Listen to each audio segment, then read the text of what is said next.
Bienvenue dans le labo d'Hippocrate. Je suis Léo, médecin en fin de formation, et chaque semaine, je vous accompagne pour mieux comprendre le fonctionnement de votre corps et de votre santé.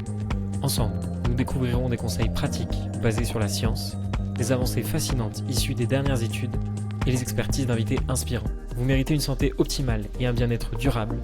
Ici, on transforme la théorie en action concrète. J'espère que vous êtes prêts à atteindre la santé que vous méritez. On est parti pour l'épisode du jour.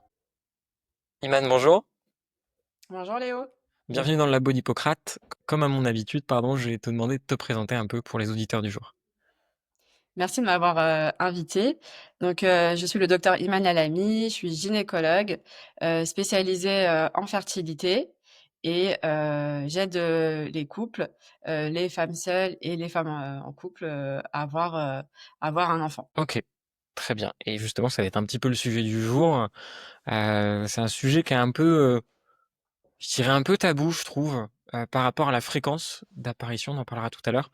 Les gens osent pas trop en parler et c'est quelque chose d'assez assez problématique. Et je pense que lever le voile dessus, ça peut être une bonne idée, puisque c'est ce qu'on va essayer de faire pendant le temps qu'on va passer ensemble. Et puis on va pouvoir commencer simplement par la question assez simple, c'est qu'est-ce que l'infertilité? Exactement, c'est une bonne question.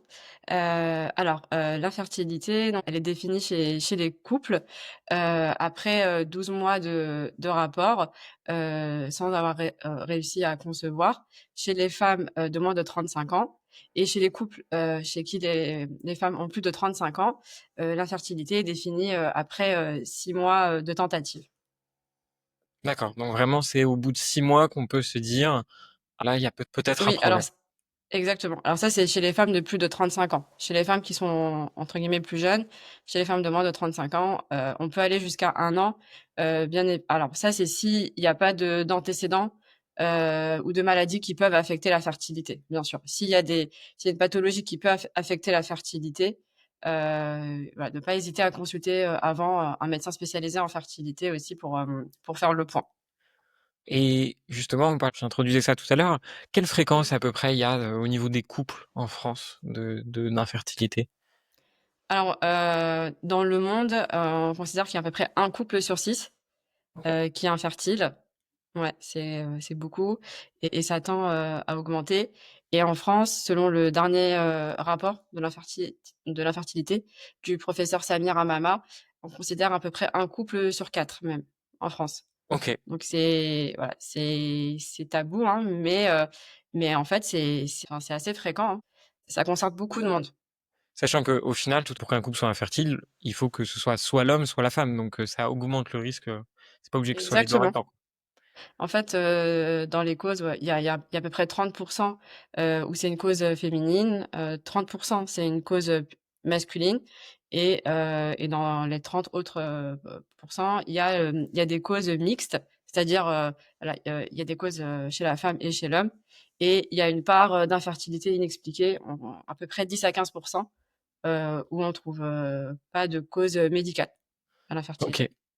Et la tendance, là, alors je sais pas depuis combien de temps tu pratiques, mais sur les dernières années, les 15-20 dernières années, a tend à augmenter cette fréquence, d'infertilité ou pas? Exactement, ça a tendance à augmenter. Après, il y a différents, facteurs. Déjà, il y a l'âge maternel, du 1er bébé. Actuellement, l'âge du premier bébé, c'est autour de 31 ans. Donc OK. c'est assez tard.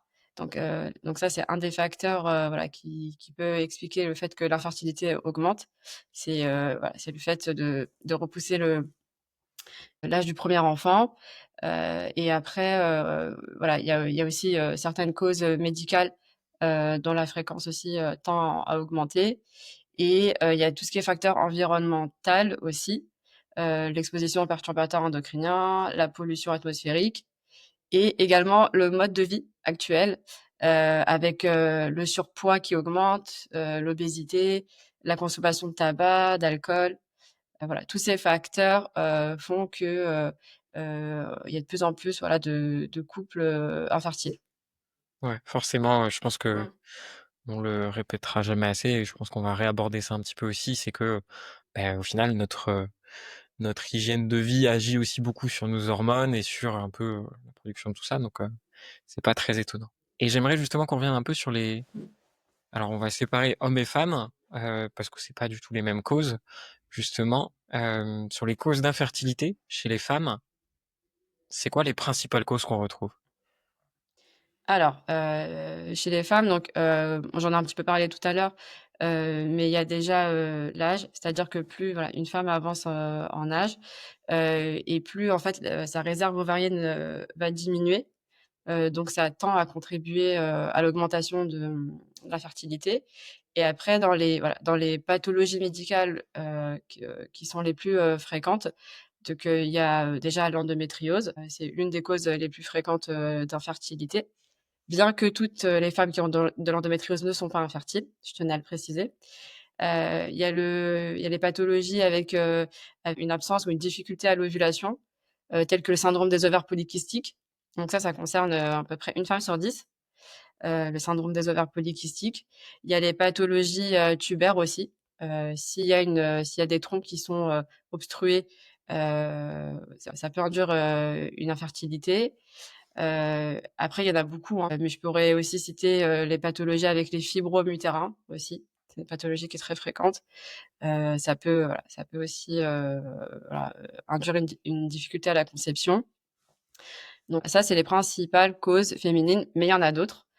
Et chez les hommes, tout d'abord, quand les paramètres spermatiques sont diminués, donc, lorsque la concentration, des spermatozoïdes, lorsqu'il y a moins de spermatozoïdes, lorsqu'ils sont, moins mobiles aussi, ça aussi, voilà, ça peut, ça peut induire la difficulté à concevoir. Après, il y a les pathologies un petit peu, on va dire, «mécaniques» entre guillemets, au niveau des testicules. Donc il y a la pathologie des varicocèles. C'est quand il y a les veines au niveau des testicules, elles sont dilatées. En fait, elles sont remplies de sang, et ça réchauffe le testicule. Et les testicules, ils aiment pas la chaleur, c'est pour ça qu'ils sont à l'extérieur du corps. Et dès que les testicules ils sont réchauffés, et bah, voilà, ça peut impacter sur la synthèse, des spermatozoïdes. Après, il y a aussi, d'autres pathologies, voilà, telles que, une anomalie au niveau des canaux déférents. Voilà, par exemple, la mucoviscidose. Bon, ça, c'est un petit peu plus rare, mais ça peut arriver. Et il y a aussi des pathologies hormonales. S'il y a un déficit, de synthèse, des hormones, au niveau cérébral, voilà, qui sont la FSH et la LH, bah, ça peut aussi impacter la synthèse de la testostérone et la synthèse des spermatozoïdes. Bon, ça, c'est un peu, voilà, c'est un petit peu les causes médicales, les plus fréquentes, que ce soit chez Et, les femmes et chez les hommes. et pour les femmes, au final, c'est soit on n'arrive pas à faire une ovulation correcte, soit le... Comment? Soit l'ovulation peut pas avoir lieu, les trompes sont bouchées au final. Alors, il y a différentes, il y a différentes causes. Il y a des patientes, par exemple, qui ont des cycles, irréguliers, des cycles longs. Alors dès que les cycles sont longs, ça veut dire que, l'ovulation, elle a du mal à se faire, elle se fait pas bien tous les mois. Et du coup, en fait, quand il y a pas d'ovulation ou quand l'ovulation, elle est retardée, ça et bah, soit les règles, elles sont retardées, soit il y a pas de règles du tout. Tant qu'il y a pas d'ovulation, il y a pas de règles. Donc, ça, c'est au niveau de l'ovulation. Après, au niveau des trompes, ça, c'est plus une cause, on va dire, mécanique. Les trompes, en fait, c'est le lieu de fécondation. Donc c'est là où se rencontre, l'ovocyte, qui a été ovulé. Il va dans la trompe et le spermatozoïde, il remonte de l'utérus et ils se rencontrent tous les 2 dans la trompe. Donc si les trompes, elles sont bouchées, et ben les 2 gamètes, elles peuvent pas se rencontrer et ça peut pas se féconder. Donc ça, c'est, voilà, ça c'est pour les pathologies, tubaires. Et au niveau des trompes, justement, c'est quoi pourquoi les trompes finissent par se boucher? On retrouve ça chez qui, justement? Alors il y a différentes causes. D'abord, il peut y avoir les pathologies infectieuses, hein. Si, particulièrement si on a une infection au chlamydia, c'est pas systématique, mais le chlamydia, peut abîmer, les cils à l'intérieur des trompes. Et bah, ainsi les trompes, elles peuvent être obstruées. Et il y a également, par exemple, l'endométriose. pour certaines, il peut y avoir une atteinte tubaire. Par ailleurs, s'il y a des personnes qui ont été, opérées, au niveau du pelvis et particulièrement si elles ont été opérées plusieurs fois, des fois, il peut y avoir des adhérences, donc c'est comme des espèces d'accollements au niveau des trompes. Donc ça modifie l'anatomie et des fois les trompes, elles peuvent se retrouver obstruées, voilà, par voie externe, elles peuvent aussi se retrouver, bouchées. Donc ça c'est les causes, principales aussi. OK. Alors je précise, hein, pour ceux qui nous écoutent, Mmh. voilà, n'hésitez pas à aller taper, anatomie de l'utérus, sur Google pour voir un petit peu à quoi ça ressemble et vous verrez les différentes structures quand on vous parle de trompe, d'ovaire, tout ça, voilà. Vous aurez un peu une image, ouais. Moi, je peux un peu résumer, mais bon, en gros, tout en bas, on a le vagin. Au-dessus, il y a l'utérus, le col, en fait, c'est l'ouverture de l'utérus. Donc c'est là qu'on fait les frottis, par exemple. Donc voilà, c'est le dépistage des cancers du col de l'utérus. Donc ça, c'est l'ouverture. C'est un petit peu comme un ballon, en fait. Il faut le voir un peu comme un entre guillemets, comme un ballon de baudruche et en fait, en bas de l'ouverture, c'est le col. Ensuite, il y a l'utérus et sur les côtés, il y a les trompes. Donc c'est entre guillemets comme des tubes qui sont entre l'utérus et les ovaires. Voilà. Donc ça, c'est l'anatomie, heu, voilà du pelvis. C'est important juste de s'en rendre compte parce qu'au final, c'est suivant les localisations, alors on en parlera après, mais suivant les localisations de l'anomalie, les techniques et ce qu'on va proposer aux patients aussi sont pas les, sont Exactement, oui. Après, oui, en fait, on fait un bilan et en fonction des anomalies qu'on voit, on propose, un traitement, aux patients. Ça, je pense on ouais, pourra y revenir après ou si tu veux, on peut en parler tout de suite, mais oh non, non, mais t'inquiète, oui, on y reviendra après. on y reviendra, je pense. C'est un vaste sujet. Donc ça, c'était pour les femmes et pour les hommes, donc on a évoqué, les anomalies au niveau, des canaux, au niveau des spermatozoïdes, tout ça. Hem, est-ce qu'il y a des choses un peu comme, les infections pour les femmes qui seraient responsables aussi d'une, dysfonction au niveau spermatique? Oui, par exemple, si on a voilà, si on a une infection, au niveau des testicules ou une infection au niveau de la prostate, ça peut c'est pas systématique aussi, hein, faut pas non plus trop, voilà, enfin, s'inquiéter à chaque fois. Mais oui, ça peut impacter au niveau des testicules, donc voilà, au niveau de la synthèse des spermatozoïdes, et après voilà, au niveau de la prostate aussi. Donc là, la prostate, voilà, c'est plus au niveau du volume, du sperme. Mais ça, en fait, on va le voir si on a des anomalies, quand le monsieur, va faire son examen de sperme, si on voit une anomalie au niveau des paramètres et ben là, on va pousser et on va faire d'autres examens, voilà, tels que l'échographie testiculaire. Si besoin, on peut faire aussi, une échographie, au niveau de la prostate et là, il y a des signes, qu'on peut voir et qui peuvent, révéler même la présence d'une infection, ancienne. Si, voilà, si l'infection, elle a été importante et que ça induit des séquelles. On peut voir des signes, sur ces examens-là et même dans Et certains cas, voilà, on peut même, traiter aussi, hein, si, voilà, s'il y a encore, même la présence de l'infection aussi dans le sperme, on peut traiter aussi, avec des antibiotiques. d'accord et Oui. ça peut être constitutionnel au final. On peut naître, alors même si quand on est voilà, il y a tout n'est pas, en place et évolué, mais on peut avoir, dès l'adolescence, au final, cette problématique-là. Il y a pas forcément de cause, je parle pour les hommes surtout, et les anomalies, spermatiques. Il y a pas forcément de cause retrouvée à chaque fois responsable de ça. Des fois, c'est juste la faute à pas de chance. C'est une bonne question aussi. Bah, des fois, oui, des fois en fait, on fait le bilan, médical, hein, j'entends bien. Des fois, voilà, on trouve pas spécialement, de cause. Alors dans le bilan, ce qu'on fait, c'est en général, comme j'ai dit, une échographie testiculaire, voilà. Si besoin, une échographie de la prostate, c'est pas non plus tout le temps, mais si besoin. On fait une prise de sang, où on fait un bilan hormonal. On voit s'il y a pas d'anomalie au niveau des hormones. On fait un bilan général aussi parce qu'il y a des pathologies telles que le diabète qui peuvent aussi, affecter aussi. Parce que certains, ça peut même aller jusqu'à l'éjaculation rétrograde. C'est-à-dire qu'au lieu que le sperme aille vers l'extérieur, il revient à l'intérieur. Donc voilà, donc ça diminue la quantité. Donc ça aussi, on vérifie, voilà, des pathologies générales et on fait un bilan génétique.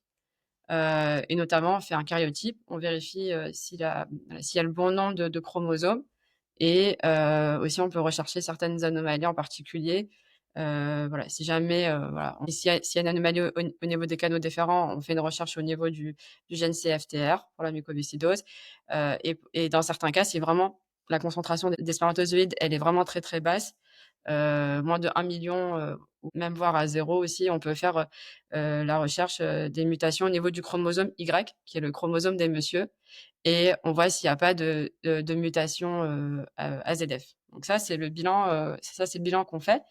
Donc des fois, on trouve, une cause, dans ces anomalies, dans ces bilans, pardon, et des fois, on n'en trouve pas. Alors ça veut pas forcément dire qu'il y a zéro cause, hein, mais voilà, par exemple, des fois, ça peut être aussi dans le mode de vie de la personne. Des fois, le fait d'avoir un mode de vie plus équilibré, voilà, de mieux dormir, de perdre du poids aussi. Parce que si la personne, elle est en situation de surpoids, voire d'obésité, ça peut induire un stress oxydatif. Donc ça, voilà, il y a des choses qui peuvent être mises en place aussi. Mais ça peut arriver que médicalement, on trouve pas spécialement de cause. Et ça me fait enchaîner sur un sujet que je voulais aborder Mmh. potentiellement plus tard, Ouais. mais c'est cette notion de culpabilité, aussi que les gens doivent avoir beaucoup, je pense, quand ils viennent te voir, de se dire: «Beh, qu'est-ce que j'ai fait? Qu'est-ce que j'ai mal fait? Qu'est-ce que j'aurais pu faire pour éviter?» Et je pense, voilà, le fait qu'on ne trouve pas la cause à chaque fois, bah, ça montre que, parfois, c'est pas entre nos mains. Ouais, exactement. Oui, je pense que oui, particulièrement quand on trouve pas de cause, c'est vrai que ça peut être encore «plus frustrant» entre guillemets pour le couple. C'est vrai qu'il y a cette culpabilité un petit peu parce qu'on se dit qu'entre guillemets, c'est quelque chose de naturel en fait de pouvoir faire, un enfant. Surtout voilà quand on a dans son entourage, des personnes, voilà qui arrivent, voilà, enfin facilement à avoir une grossesse, et que ces couples, n'arrivent pas. Mais voilà, faut pas que ce soit un tabou.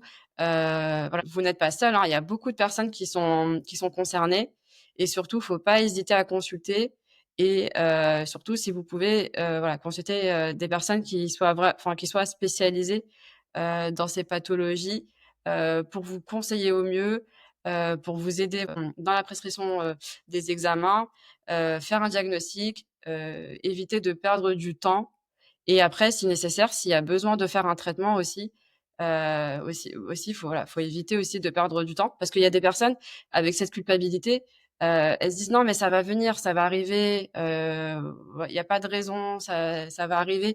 Mais le temps, voilà, le temps il passe, et des fois le temps c'est important, notamment chez les femmes. Donc voilà, si comme je disais, si au bout de, voilà, quelques mois, ça n'a pas fonctionné, faut pas hésiter à faire le point. Même des fois la grossesse, elle peut venir entre-temps, mais au moins vous n'aurez pas perdu de temps en faisant un bilan. C'est très important.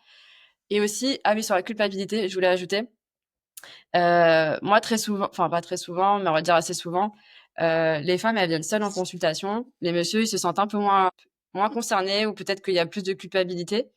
Mais c'est important, voilà, de faire le bilan de couple, voilà, pour vraiment faire le point, voilà, chez les deux personnes, voilà, pour essayer d'avancer.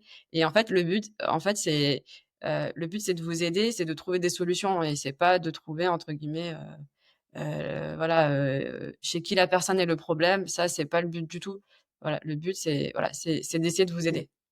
Bah, faire un enfant, de toute façon, ça se fait à 2. Mmh. Donc quand ça marche pas, c'est quelque chose qui se règle et sur lequel on se concentre à 2 aussi, quoi. Ça fait partie du processus. Ouais, c'est important parce que ouais, c'est vrai que souvent, la femme, elle vient seule, elle fait tous les examens. Après, des fois, voilà, il manque monsieur, et voilà, voilà, on rame un petit peu, mais voilà, il faut faire avancer, les choses. Mais oui, ouais, il y a probablement une part de culpabilité, et il y a un tabou aussi, mais il faut en parler, que c'est vraiment, voilà, des constations de couple, et voilà, un bilan de couple. Ouais, c'est très important.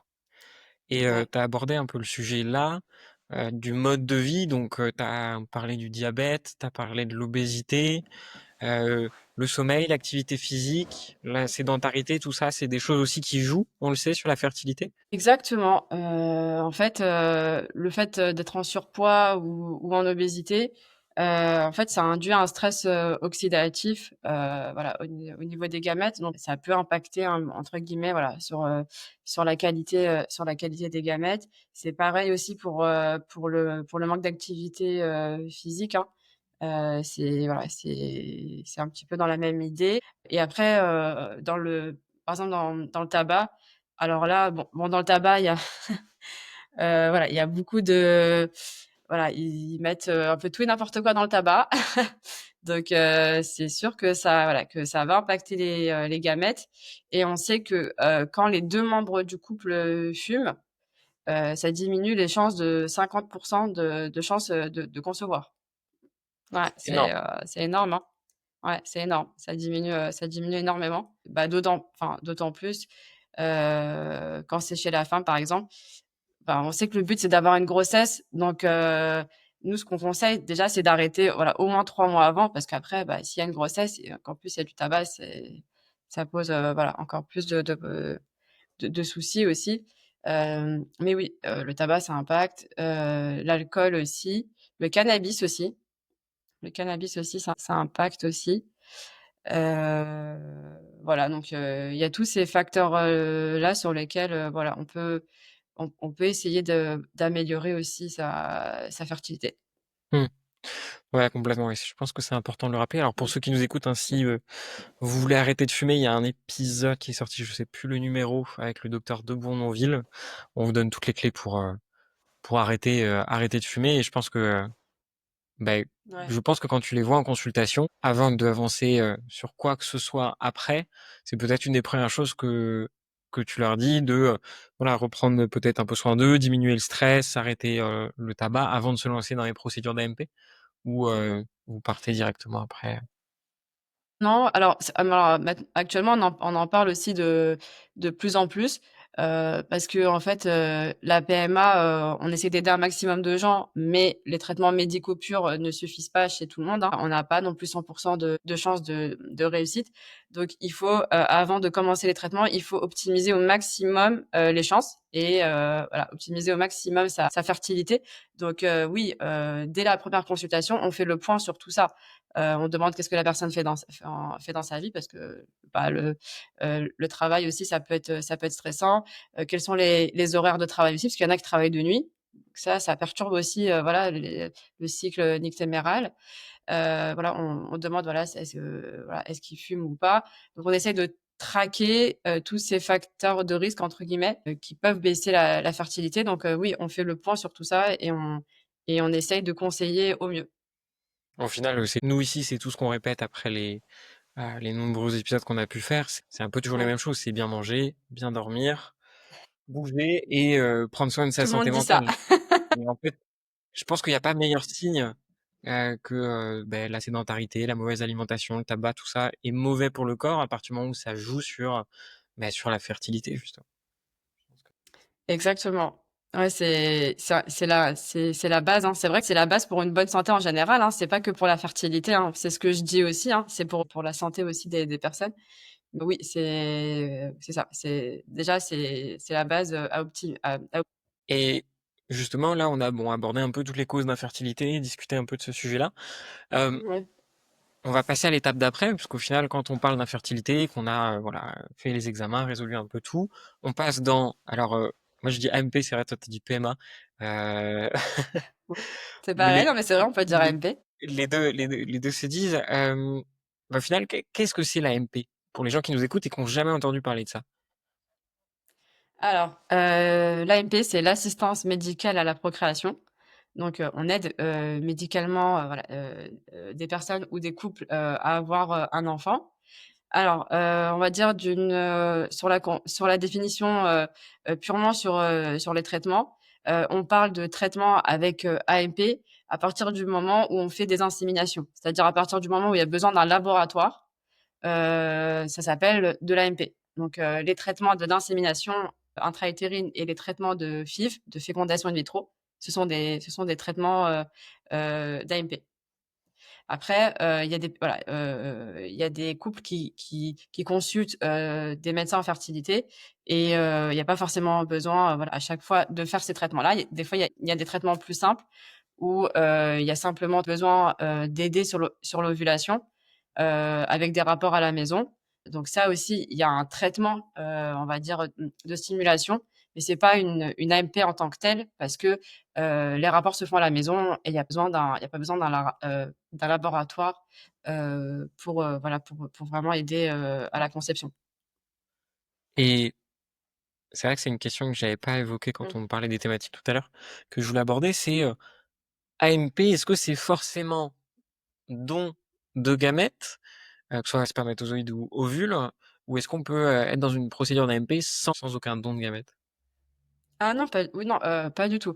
En fait, l'AMP, c'est déjà aider les couples avec leurs propres gamètes. Non, c'est l'AMP, c'est pas que, on fait appel à un don d'ovocytes, ou à un don de sperme externe. Non. Déjà, l'AMP, c'est quand on fait des traitements d'insémination intra-utérine avec les propres gamètes, du couple et la fécondation aussi avec les ovocytes, de la femme et les spermatozoïdes du monsieur. On fait pas appel à un don d'ovocytes.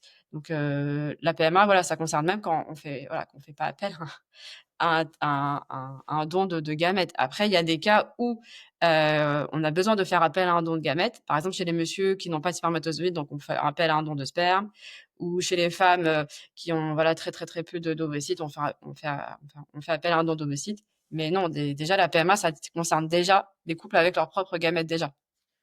Ouais, je pose la question parce que je pense que c'est une idée, bon, on Ouais, parlera tout à l'heure un peu des infos intox autour de tout ça, mais une idée un ouais, peu répandue de se dire, l'AMP, c'est forcément un don de l'extérieur et je pense que c'est bien de rétablir un peu la vérité. exactement. On parlait des techniques.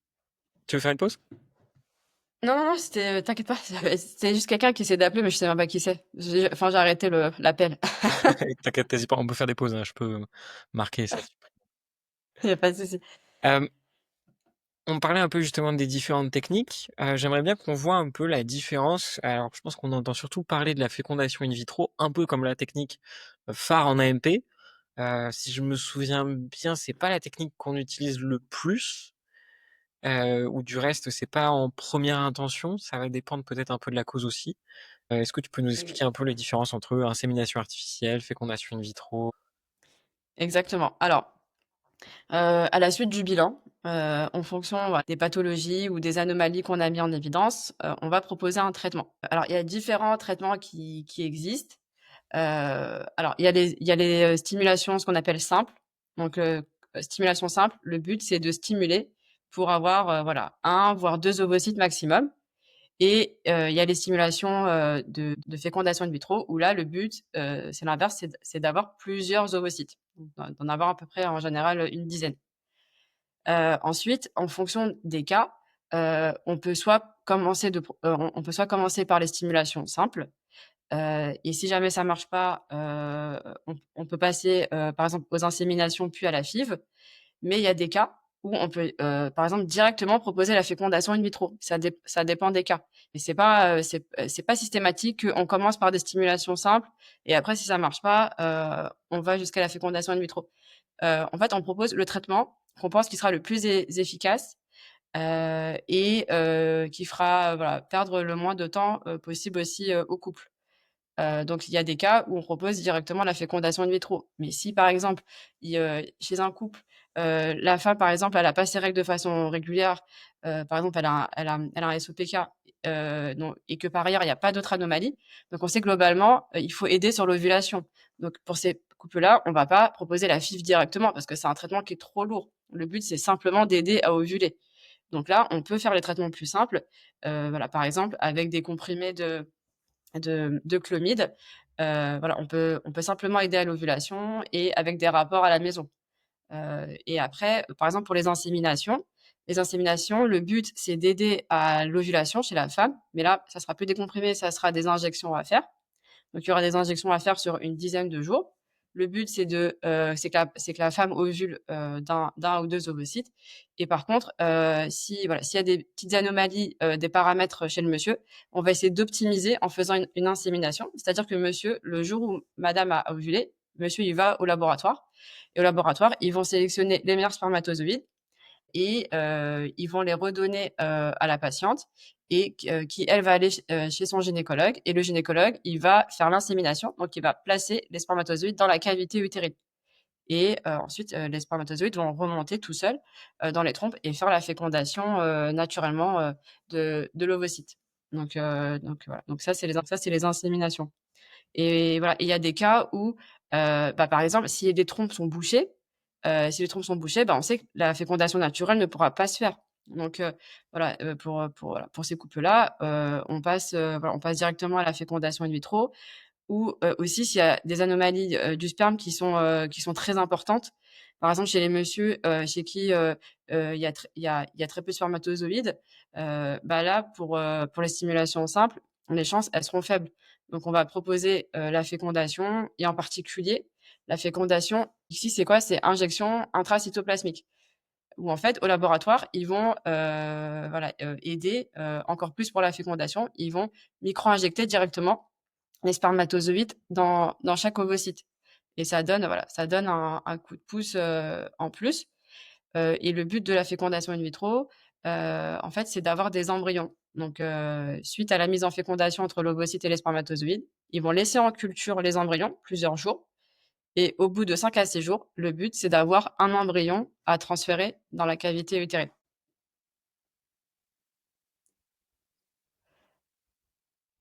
C'est une bonne question.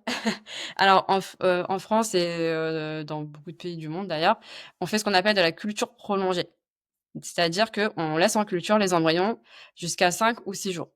Donc alors c'est pas tous les embryons qui arrivent à se développer jusqu'à ce stade-là. Il y en a beaucoup qui s'arrêtent en cours de route, mais ceux qui arrivent à se développer jusqu'à ce stade-là, c'est ce qu'on appelle les embryons blastocystes.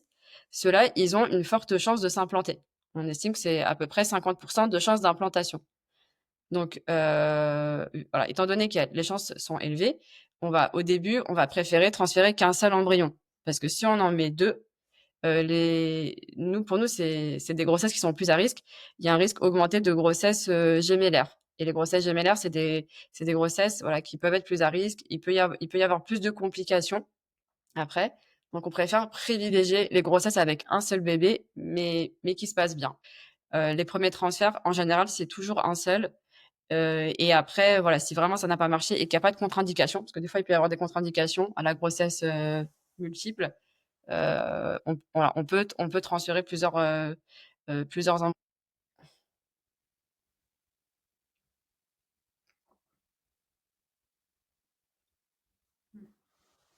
ouais, exactement. Bah, il y a, maintenant quelques années ou peut-être même, il y a 10 ou 20 ans, c'est vrai que c'était le risque parce que, alors déjà, il y avait pas la culture prolongée déjà, donc on mettait en culture jusqu'au deuxième, troisième jour, donc on avait tendance à en mettre plusieurs parce que, voilà, les embryons du 2e, 3 jour, ils ont moins de chances de s'implanter, donc on avait tendance à, voilà, en mettre plus. Et maintenant, voilà, les techniques, elles sont beaucoup mieux, maîtrisées et qu'à la culture prolongée aussi, donc on essaye au maximum maintenant, d'éviter les grossesses, gémellaires, voilà, voire multiples, voire même plus que 2. Donc oui, maintenant on les évite au maximum.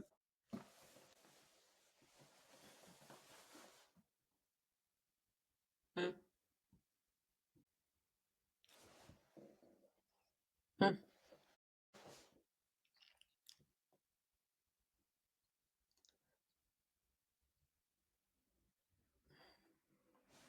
Mmh. Alors, alors ça va dépendre aussi des centres aussi, parce qu'il y a des centres où il y a plus ou moins de délai. Ça dépend en combien de temps les examens sont faits déjà. Ça prend déjà un certain temps de faire le bilan parce que, les examens, en particulier chez la femme, ils sont faits en fonction des cycles, des règles. Donc très souvent, il faut attendre d'avoir ses règles pour faire les examens. Donc déjà, ça prend déjà quelques mois pour faire le point, pour faire le bilan et ensuite ça va dépendre, du traitement, proposé. Par exemple, quand c'est les stimulations assez simples, bah, c'est facile à mettre en place. Par contre, quand c'est la fécondation in vitro, là, ça va dépendre des centres, mais voilà, il peut y avoir un certain temps aussi. Donc, Donc tout ça d'ailleurs je rebondis sur ça parce que, souvent quand les couples ils viennent nous voir, bah, en général ça fait déjà, voilà même plus enfin ça fait plus d'1 an qu'ils essayent, voire même, pour certains plus, hein. Des fois ça fait deux ans, 3 ans qu'ils essayent et il y a encore ce délai qui se rajoute à faire les examens, voilà et c'est voilà, ils ont l'impression que le temps est très long encore, mais voilà, ça fait partie du bilan. Voilà, donc ensuite, ça va dépendre du type de traitement qu'on va proposer et après, des fois, ça marche du premier coup, à partir du premier traitement, ça marche et des fois, ça ne marche pas à la première tentative, au premier traitement et voilà, il faut qu'on recommence, les traitements et voilà. Après pour recommencer les traitements, par exemple, quand c'est une FIV, on peut pas recommencer non plus, le mois d'après la FIV. On laisse un petit temps de repos donc voilà, tout ça, ça peut rajouter un petit peu de temps.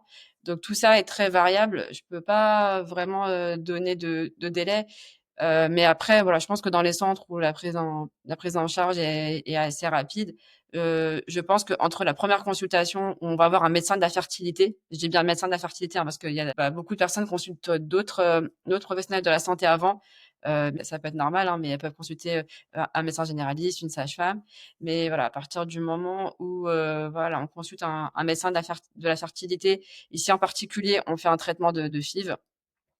En général, c'est, à peu près dans les 6 mois qu'on peut faire, le 1er traitement par FIV.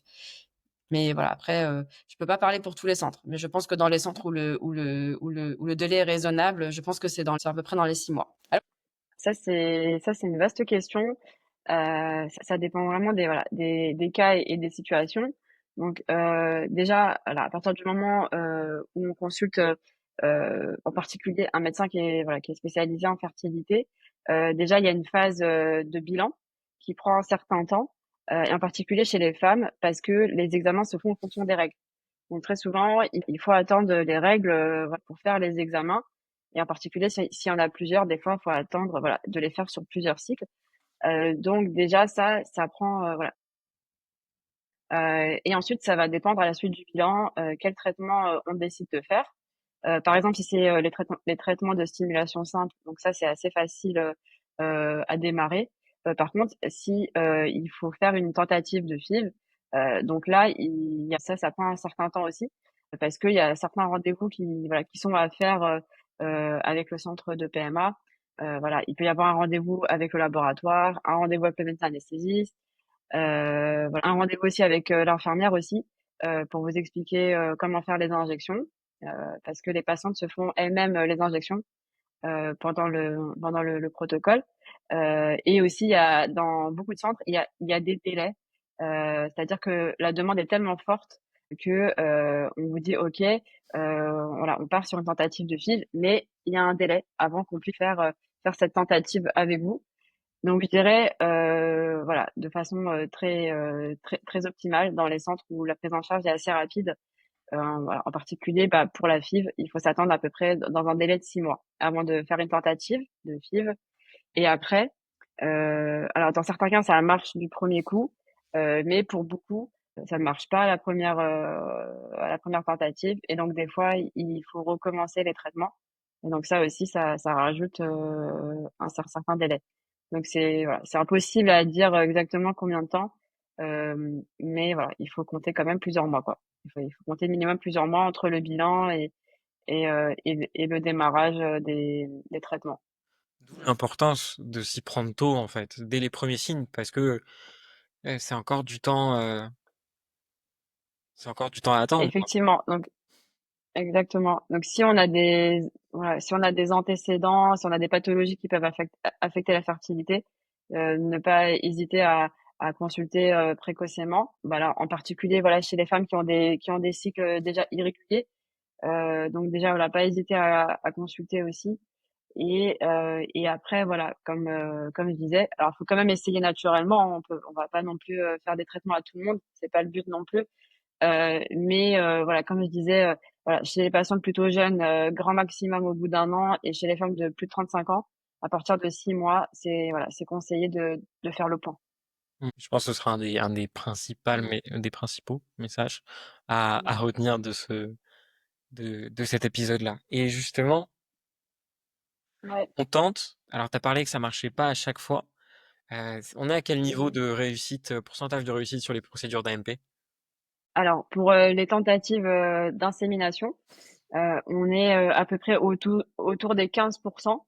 Alors il faut savoir déjà que, même chez un couple jeune, c'est-à-dire, les 2 membres du couple, sont jeunes, entre 25 et 30 ans, qui n'ont pas de pathologie particulière, des chances de conception par cycle sont de 25%. Donc c'est pas 100%, c'est pas voilà. Déjà, voilà, faut savoir que, voilà, on n'est pas non plus à 100%. Donc pour les inséminations, c'est à peu près 15%, et pour les tentatives de FIV, ça dépend des cas aussi, hein, ça dépend de beaucoup de choses. Mais on est, voilà, dans le cas le plus optimal. Chez des patients assez jeunes avec voilà, une bonne réserve ovarienne, on est entre, 25 à 30% de chance par tentative. Si jamais ça ne marche pas, on peut recommencer une tentative. Et après, ces chances, elles diminuent avec l'âge. Voilà, malheureusement, plus on avance en âge et plus la réserve baisse en quantité et en qualité. Donc, voilà. Après, si on s'approche, des 40 ans, les chances, baissent, et on est à moins de 10% par tentative. Mmh. OK. Après, ça reste des statistiques, hein. C'est-à-dire que ça marche ou ça ne marche pas. Mais voilà, il faut avoir en tête que, la PMA, c'est pas non plus 100%. Donc c'est pour ça que, en plus du traitement PMA, il faut aussi optimiser sa fertilité avec, tout ce qu'on a dit au début, voilà, sur le mode de vie, voilà, sur ce qu'on peut faire aussi, sur son exposition, voilà, à l'environnement, aux perturbateurs endocriniens. Ça aussi, c'est très important. Et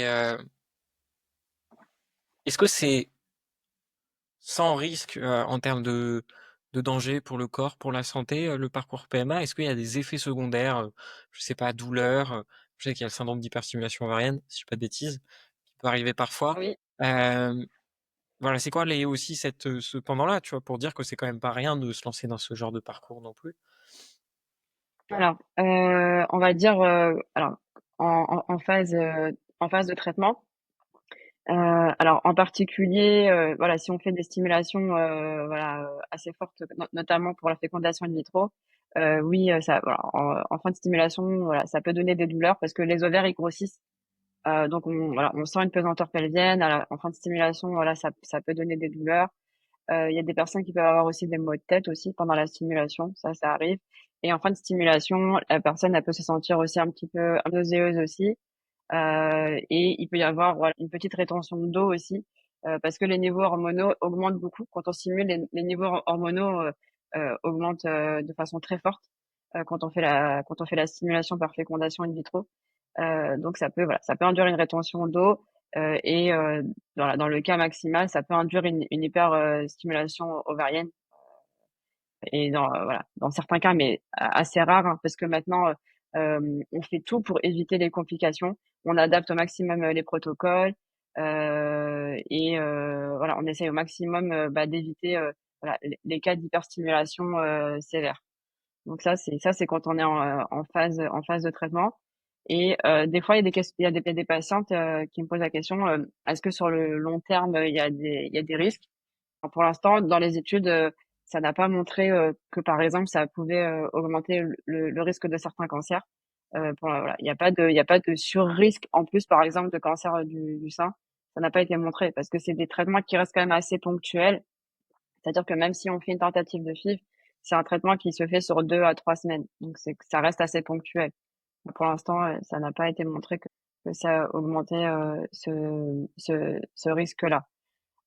Donc voilà, globalement, c'est plus pour les stimulations, importantes. Après, quand c'est les stimulations qui sont plus faibles, pour les stimulations simples, vraiment, on stimule, de façon, très très douce, hein. Le but, c'est de vous faire ovuler, d'1 ou 2 ovocytes. Donc là, les taux hormonaux, ils sont tout à fait, ils ressemblent, enfin, ils sont presque au même taux que ce que vous avez naturellement. Donc les effets secondaires sont vraiment beaucoup, beaucoup moindres. Ouais, OK, ça marche. Mais c'est important, hein, de le dire quand même parce que ça peut être une peur pour les gens et je pense que, voilà, d'expliquer quand même c'est un parcours maintenant qui évolue depuis, 1 bébé Prouvette, c'était en 92? Non, je sais pas. Dans les années 90, si je dis pas de bêtises? Non, même avant, c'était en France, c'était dans les années 80 avec René Friedman et Jacques Testard. Ouais, tu 82, fais la recherche? Ah, incroyable. c'était, je connais pas son prénom en France, mais en tout cas, c'est Amandine, je crois, non, c'est pas Oui, Amandine? Amandine, Et, exactement. ouais, et vraiment, le premier bébé Philippe, c'est Louise Brown. Liz Louise Brown, Brown. Et ça, c'était en 1980, je crois. Je crois que c'était 2 ans peut-être avant. Ça fait longtemps qu'on fait de la FIV, hein. ouais, donc, voilà, et ça a été 78. Ouais, 78, un truc comme ça. Ouais, 4 ans. Voilà, donc pour rassurer un peu les gens, c'est quand même rodé hein, depuis le temps. Voilà, les parcours sont quand même bien étudiés et bien rodés. En tout cas, voilà, on essaye au maximum. Après, on peut jamais dire que c'est sans, voilà, que c'est sans risque, hein. Voilà, comme tu le disais. Mais, mais là, voilà, il y a une très forte surveillance, hein. Il y a une surveillance très rapprochée quand on fait ces traitements-là. Et voilà, c'est pour éviter, voilà, enfin, que ça se passe au mieux et éviter au maximum les complications. Et là, ça va être plus ton expérience qui va parler sur cette question. Qu'est-ce que ça a comme impact sur le couple, l'AMP? Est-ce que c'est des choses est-ce que tu as vu des couples s'effriter justement à cause de ça, parce que culpabilité, parce que tout ça, est-ce que ça renforce des couples? Parce que ça peut être une crainte, je pense, de ceux aussi qui nous écoutent. Alors ça peut être les 2 cas. Il y a des couples chez qui, voilà, ça les renforce en fait, d'être face à cette épreuve. Et malheureusement aussi, il y a beaucoup de couples chez qui, ça peut être plus compliqué. Ça peut être plus compliqué, voilà, parce que ils arrivent pas voilà, ils ont plus de difficultés à avoir ce projet de bébé déjà.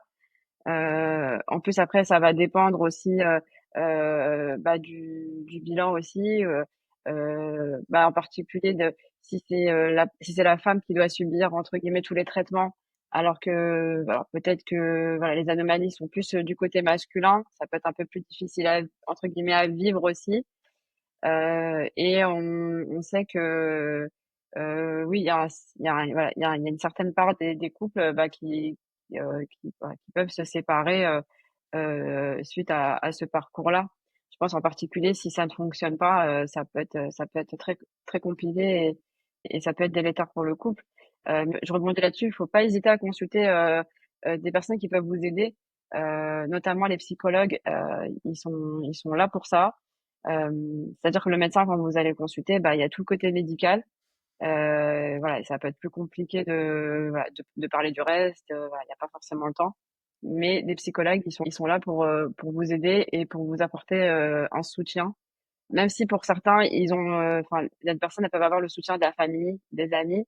C'est très important et c'est très bien. Mais ils sont pas confrontés à ce parcours-là. Donc, il y a des choses qui peuvent, voilà, ne pas être comprises, et on peut se sentir, on peut se sentir seul. Donc, voilà, ne pas hésiter à consulter un professionnel pour votre santé mentale, voilà, pour vider votre sac. Que ce soit pour votre couple, pour vous-même, ce sera que bénéfique de toute façon, hein, Exactement. tout ça. Ce sera que bénéfique. Euh, J'aimerais bien, alors ça fait pas beaucoup d'épisodes que je fais ça, mais un petit point info intox sur alors info intox ou idée reçue, je sais pas comment on peut l'appeler. Sur ce sujet-là, on entend pas mal de Mhm. choses. Moi, je vais commencer par une qui me vient à l'esprit, euh, Bah, dis-moi. qui m'avait un peu surprise.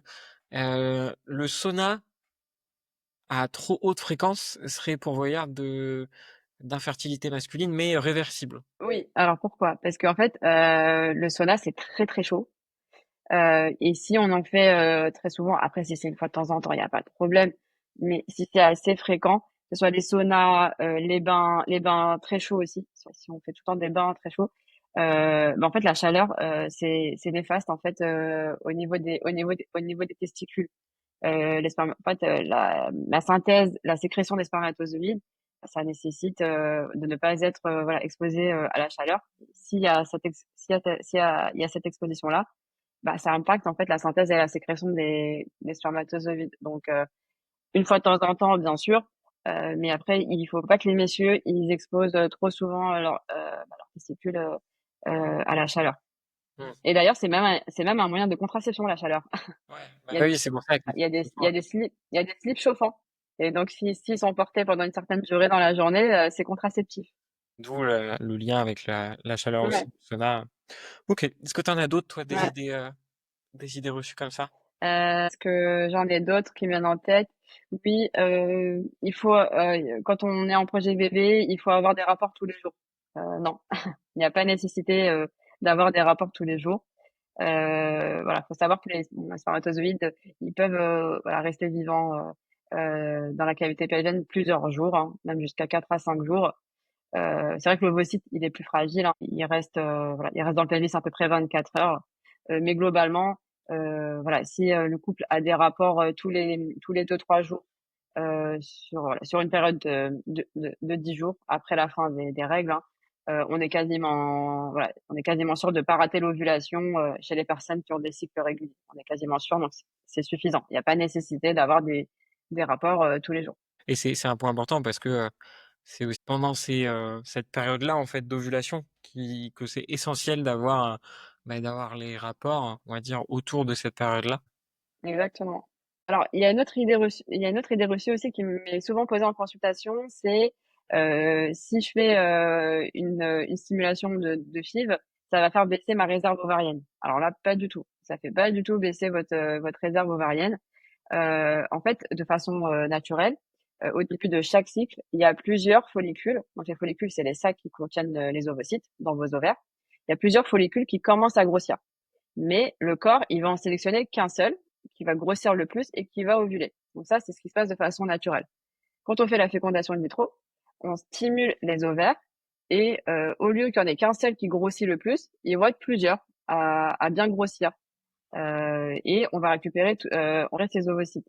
Mais en fait, on diminue pas du tout la réserve ovarienne. En fait, on fait que faire grossir les follicules qui étaient destinés à disparaître voilà, suite à la sélection. Donc non, on fait pas du tout baisser votre réserve ovarienne en faisant une stimulation par fécondation in vitro. Ok, d'accord, oui, c'est J'ai bon. été claire ou pas? C'est bon à savoir. Ouais, c'est très clair, c'est très Ouais, clair. ou si tu veux que... Non, non, c'est très clair, hein. Franchement, Non, dis-moi. et justement, l'idée reçue, là, tu me parlais sur la pilule, comme quoi prendre la pilule à long terme, ça Yes. augmente le risque de stérilité, c'est ça que les gens se demandent? Oui, il y en a beaucoup qui me demandent, oui, j'ai pris la pilule pendant des années, est-ce que ça fait baisser ma fertilité ou est-ce que même, entre guillemets, pire, est-ce que ça rend stérile? Est-ce que ça empêche d'avoir des enfants? Non, pas du tout. En fait, la pilule, elle a une action que tant que vous la prenez. À partir du moment où vous arrêtez la pilule, le cycle, il reprend son cours. Alors après, c'est vrai que chez certaines qui l'ont pris pendant des années, le cycle, il peut mettre, voilà, peut-être 2 à 3 mois à vraiment se remettre en place, mais il va se remettre en place. Donc prendre la pilule, ça va pas faire diminuer votre fertilité. Dès que vous l'arrêtez, le cycle reprend son cours, l'ovulation se remet en place et vous avez vos chances de grossesse. Ça me vient aussi à l'idée, pour les personnes qui souffrent d'anorexie, qui justement ont une aménorrhée à cause de ça. Est-ce qu'il y a un lien aussi potentiellement avec des troubles de fertilité futurs ou pas? Alors oui, c'est une bonne question. En fait, il y a des femmes, en fait, qui ont une restriction calorique très très forte et ou qui font beaucoup de sport, voilà, qui ont une activité physique très intense. Et donc en fait, le corps il est en déficit calorique. Et lorsqu'il est en déficit calorique, en fait, le fait d'avoir ses règles et d'ovuler, c'est pas vital en fait pour le corps d'une femme. Il va plutôt privilégier le cœur, le cerveau. Et donc, en fait, la, la synthèse des hormones pour avoir le cycle et l'ovulation ne va pas se faire. Et donc, il y a des femmes en fait qui n'ont plus de règles en fait parce qu'elles n'ovulent plus. Le corps n'ovule plus parce qu'il n'y a pas assez d'énergie en fait pour faire l'ovulation. Donc oui, si une femme n'a pas ses règles, ça veut dire qu'elle n'ovule pas. Et si elle n'ovule pas, bah directement ça impacte la fertilité. Donc ça, oui, il faut consulter et on a des traitements pour aider à l'ovulation.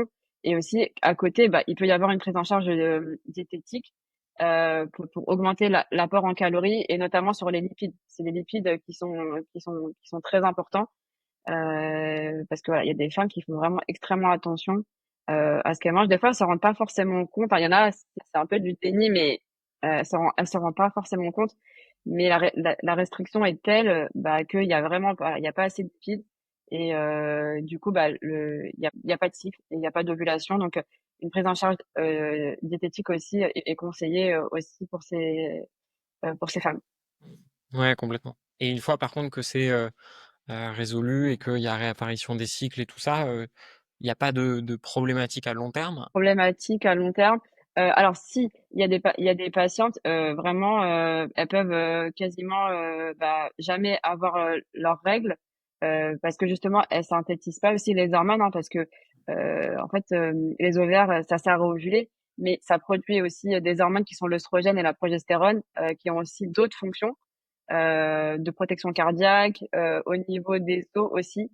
C'est une protection aussi au niveau des os et les patientes, ou les femmes qui ne synthétisent pas assez, ces hormones, elles peuvent présenter, par exemple, des risques de fractures, par exemple. Donc il y a des examens qui peuvent être faits, pour aussi, évaluer ce risque. Et même chez certaines, on peut être amené à prescrire un traitement hormonal en plus pour apporter ces hormones de façon externe si elles sont pas synthétisées par le corps. Complètement. Et Mmh. alors, si t'as pas d'autres idées reçues, je vais enchaîner sur la suite. Une question aussi, peut-être que les gens se posent, c'est est-ce que c'est remboursé? Est-ce que c'est pris en charge par la Sécu ou pas? Oui, alors la PMA, elle est prise en charge, en France. Donc pour les protocoles d'insémination, la sécurité sociale peut rembourser jusqu'à, 6 cycles. Donc voilà, 6 tentatives d'insémination et pour, les tentatives de fécondation in vitro, en général, elle peut rembourser jusqu'à 4 tentatives, de FIV. Alors j'ai fait des vidéos sur mon compte si vous voulez aller, les voir. Parce il y a des questions qui m'ont été posées sur, selon les cas, est-ce que ça compte comme une tentative ou pas? Parce qu'il y a des particularités. En fait, ce qu'on compte comme tentative de FIV, c'est lorsqu'il y a eu une stimulation, ovarienne et un transfert d'embryon. Donc ça compte comme une tentative. Il y a des patientes chez qui elles ont fait la stimulation ovarienne et malheureusement, on n'a pas obtenu d'embryon, donc il y a pas eu de transfert. Donc ça compte pas comme une tentative auprès de la sécurité Bon à sociale. savoir. Donc il y a ça et il y a aussi d'autres questions, mais bon, n'hésitez pas, j'ai une vidéo dédiée sur mon compte. Ouais, complètement. On mettra tout, hein, de toute façon, on mettra ton compte. Je te reposerai la question à la fin, mais on mettra ton compte dans la description de l'épisode. Est-ce qu'il y a un âge limite pour ça ou pas? Pour le remboursement et pour, Oui, il y a un âge limite. Alors pour les tentatives de FIV, c'est jusqu'au dernier jour des 42 ans qu'on ouais. peut faire la tentative, de FIV. Donc ça, c'est selon la loi, mais après, c'est l'équipe médicale qui décide, si voilà, s'il y a un intérêt à faire à faire cette tentative, s'il y a des chances de grossesse, parce que plus l'âge augmente et voilà, et plus les chances baissent. Donc c'est l'équipe médicale qui décide, mais selon la loi, on peut la faire jusqu'au dernier jour des 42 ans. Et pour les inséminations, ça peut aller jusqu'à 45 ans, mais ça c'est pareil aussi, c'est le médecin ou l'équipe médicale qui décide, est-ce qu'il y a un intérêt à faire les inséminations, ou pas. J'ai une notion de 37 ans pour quelque chose, je sais plus ce que c'est. Je sais pas si... Je pense que tu parles de l'autoconservation ovocitaire. Ah oui, c'est Je ça. pense que tu parles de alors ça, c'est un autre sujet. C'est vrai qu'on a beaucoup parlé de PMA, mais il y a la congélation ovocitaire, non médicale, c'est-à-dire qu'il y a, voilà, il y a pas de pathologie, mais la mais une femme, elle souhaite conserver ses ovocytes pour les réutiliser ultérieurement. Et donc ça, en France, c'est autorisé entre le premier jour des 29 ans et jusqu'au dernier jour des 36 ans. Donc ça, voilà, c'est les âges limites entre 29 et 36 ans inclus pour, la congélation ovocitaire non médicale. Ok. D'accord, c'est vrai qu'on n'a pas trop abordé le sujet, mais voilà, j'avais le 37 dans la tête. Et je me suis dit, ah, ça me... Non, ça c'est pour la congélation ovocitaire. Heureusement que c'est pas pour la PMA parce que ça serait jeune, hein. Bah ouais, c'est pour ça, je trouvais ça bizarre. Est-ce qu'il y a beaucoup de personnes, du coup, une fois passé ces nombreuses tentatives remboursées, qui se dirigent vers l'étranger ou pas? Oui, malheureusement, voilà, pour certains, voilà, même si on a fait plusieurs tentatives, ça n'a pas fonctionné. Donc oui, alors il y a différents cas. Pourquoi les personnes se tournent vers l'étranger? Notamment pour avoir accès à un don d'ovocytes parce qu'en France c'est compliqué. il y a une pénurie d'ovocytes, hein. Il y a clairement pas assez de dons d'ovocytes parce que ça reste compliqué quand même, hein, d'obtenir des ovocytes. C'est pas si simple que ça. Il faut que des jeunes femmes viennent. Elles, on leur fait une stimulation ovarienne comme une fécondation in vitro. C'est pareil. C'est une forte stimulation ovarienne pendant plusieurs jours avec des contrôles. À la fin, il y a une ponction ovarienne pour récupérer ces ovocytes. Donc c'est pas complètement anodin. Voilà, il y a des personnes qui le font et on les en remercie. Hein, c'est très bien, sachant que voilà, c'est des dons qui sont anonymes et gratuits. Voilà, elles ont aucune compensation pour ce qu'elles font, si ce n'est que pour aider d'autres couples. Donc il y en a qui le font, mais voilà, voilà, on n'en a pas assez en France. Et la liste d'attente est très longue en France. Et en général, pour y avoir accès, il faut à peu près un délai d'à peu près 2 ans. Donc à partir du moment où on s'inscrit sur la liste, pour avoir accès, il faut en moyenne attendre 2 ans. Et il y a beaucoup de centres à partir d'un certain âge où les patientes ne sont plus inscrites. Donc c'est à peu près autour de 40 ans, 41 ans, les patientes ne sont plus inscrites parce qu'on sait qu'en fait on va dépasser l'âge à laquelle on pourra faire le traitement. Donc voilà, donc il y a un certain nombre de couples voilà qui s'adressent vers l'étranger parce que c'est plus simple ailleurs. Soit les patientes, enfin soit les femmes sont rémunérées pour ce qu'elles font, ou au minimum elles sont dédommagées pour le traitement qu'elles ont eu. Donc ça c'est une des raisons pourquoi les couples se tournent vers l'étranger. Il y a aussi une autre raison pourquoi les couples c'est les tests génétiques. En fait, on peut faire certains tests génétiques sur les embryons, mais seulement pour certaines maladies rares et incurables. Mais on peut pas faire le screening des embryons pour savoir est-ce que voilà, est-ce que ils en sont, on va dire génétiquement bons pour donner une grossesse viable. En France, ça on peut pas le faire.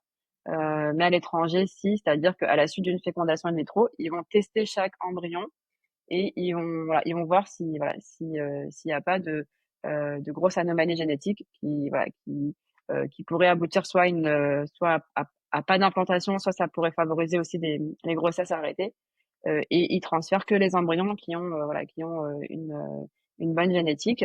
Et ça, ça fait gagner du temps quand même au couple aussi parce que en France, en fait, on transfère tous les embryons entre guillemets de bonne qualité qu'on a eu, mais malheureusement, ils s'implantent pas tous. Et ça fait quand même beaucoup de traitements pour les couples. Ça fait perdre du temps aussi. Et aussi, il y a des couples qui se tournent là-bas pour avoir en fait ces tests génétiques Mmh. OK. qu'on ne peut pas faire en France. Voilà, c'est ce qu'on appelle le PDT. Voilà, c'est les tests génétiques. Donc ça, c'est globalement pour ça. Et il y a aussi d'autres causes aussi qui sont pas de l'AMP pure. Mais pareil, c'est pour l'autoconservation ovocitaire. Parce qu'en France, comme on l'a dit, c'est autorisé que jusqu'à 36 ans inclus. Ça reste globalement assez jeune. Et il y a des femmes qui le savaient pas. Il y a aussi un autre problème, c'est qu'en France, il n'y a pas assez de centres où c'est autorisé de faire de la congélation ovocitaire. Donc, les délais sont très longs. Pour certains, ça peut même aller jusqu'à 1 an et demi.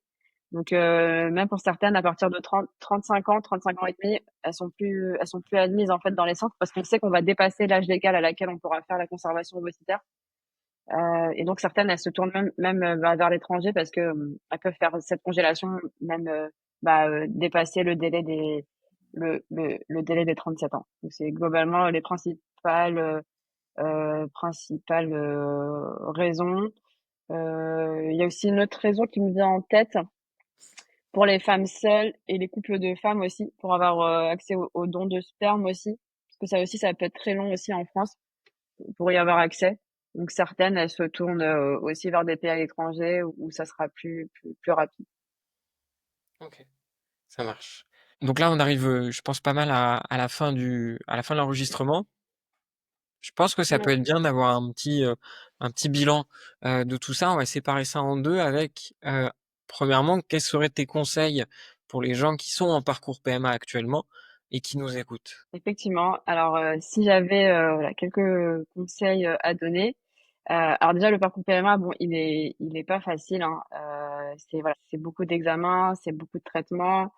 Voilà, ça peut être difficile à vivre. Donc déjà, c'est d'être voilà, courageux et d'être optimiste aussi, parce que voilà, on connaît pas forcément la finalité, mais c'est d'essayer d'être le plus optimiste possible. Aussi, ce que je conseillerais, c'est pas hésiter à poser ces questions à son médecin, à l'équipe médicale, même aux infirmières. Voilà, dès que vous avez des interrogations, n'hésitez pas à poser vos questions. Aussi, ce qui pourrait être important aussi, c'est de planifier son traitement, c'est-à-dire que voilà, autour de la période où vous allez faire le traitement, essayez de diminuer autant que possible les sources de stress supplémentaires. Voilà, si vous pouvez aménager voilà votre travail, si jamais vous pouvez faire du télétravail par exemple, si vous pouvez poser voilà une période de vacances aussi, ça peut aussi ça permet de mieux vivre aussi cette période des traitements. Voilà, diminuer les sources de stress autres. Pas hésiter à demander de l'aide extérieure, voilà, de ça, que ce soit voilà même de sa famille et consulter voilà quelqu'un, un psychologue pour vous aider aussi pour la santé mentale et ne pas négliger l'activité on va dire physique, même une activité qui vous fait du bien, voilà, je sais pas, du yoga, du pilates, de la natation. Vous pouvez même aussi consulter aussi d'autres professionnels aussi. Là, il y a par exemple des sophrologues, même des kinés aussi si voilà si vous avez aussi plus de douleurs. Voilà, il y a d'autres professionnels aussi hein, qui peuvent aider aussi dans le parcours. Donc voilà, ça serait à peu près ces 5 conseils que je donnerais voilà si vous êtes dans ce parcours PMA pour le vivre au mieux. Ok, c'est très clair. Et justement, Ouais. pour les personnes qui sont pas dans le parcours PMA, mais qui s'interrogent eux sur leur fertilité, ce serait quoi ton principal conseil? Principal conseil, pas hésiter à consulter. Et de préférence, si vous pouvez, voilà, un médecin qui soit spécialisé en fertilité pour vous prescrire voilà les examens qui sont voilà le plus adapté et ensuite essayer de vous proposer le traitement qui vous aidera au mieux et aussi inversement, c'est-à-dire qu'il y a des fois il y a des grossesses qui arrivent aussi entre-temps, faut pas hésiter à continuer les essais naturels. Voilà, ça n'empêche pas de faire le bilan entre-temps. Comme ça évite voilà de entre guillemets de perdre du temps parce que il y a beaucoup de couples qui essayent comme ça pendant des mois voire même des années et déjà quand ils arrivent ils sont déjà fatigués hein, et voilà ça fait déjà des années qu'ils essayent ils rentrent dans un certain parcours avec des examens, des bilans, des traitements voilà qui sont pas faciles aussi. Le consulter le plus tôt possible pour faire le point le plus tôt possible et pouvoir voilà agir le plus tôt possible, que ce soit sur les traitements ou sinon sur optimisation de la fertilité, voilà, sur tout le reste, sur ce qu'on disait sur le mode de vie, voilà, sur l'exposition aux toxiques, sur l'alimentation, l'activité physique. Voilà, votre médecin pourra vous conseiller au mieux pour optimiser votre fertilité. Bah écoute, je pense qu'on va pouvoir conclure. Tu peux juste nous dire où on peut te retrouver, sur quel réseau? Effectivement. Alors moi, je suis présente alors principalement sur Instagram. Je pense qu'il y aura mon nom noté dans le dans le post. C'est Doc Fertilité. N'hésitez pas. Voilà, je fais pas mal de posts pour vous informer sur la fertilité, la PMA. Donc pas hésiter. Je suis aussi un petit peu sur TikTok aussi avec le même nom. Ok, ça marche. Bah, je mettrai le lien vers les deux. De toute façon, ouais, il y aura ce qu'il faut. Bah écoute, on va pouvoir clôturer l'enregistrement. Je te garde juste 5 secondes le temps que ça s'enregistre. Merci d'avoir écouté l'épisode jusqu'à la fin. Vous avez maintenant des outils pour prendre soin de votre santé au quotidien. Si ce n'est pas déjà fait, n'oubliez pas de vous abonner et de mettre 5 étoiles. Nous on se retrouve dans 2 semaines. Ciao.